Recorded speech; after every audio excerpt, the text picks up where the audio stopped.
Po pirmojo susitikimo, kai abi pusės sutarė dėl galimo tolimesnio bendradarbiavimo ir patvirtino, kad tiek mūsų eksportuojančiam klientui Lietuvoje, tiek jo potencialiam klientui užsienį įdomu ieškoti bendradarbiavimo galimybių, kad yra atitikimas, yra interesas, susitarėm antram susitikimui, kuris jau bus pačio mūsų pardavimo esmė.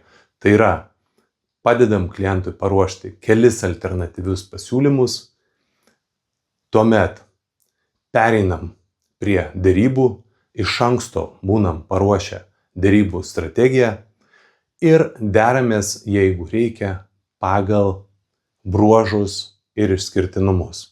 Tai yra, ne iš karto pateikiam nuolaidas, ne iš karto einam prie mažesnės kainos, bet deramės bruožais privalumais. Tai yra, jeigu nori mažesnės kainos, pirk be garantijos.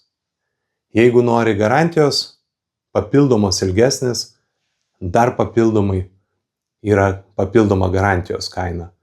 Nori greitesnės gamybos,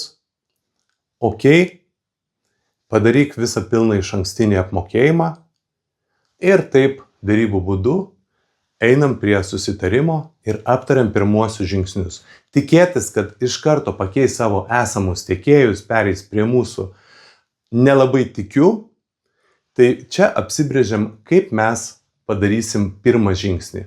Ar tai gausim kažkokį tai mažesnį darbelį, ar išsiųsim pavyzdžius.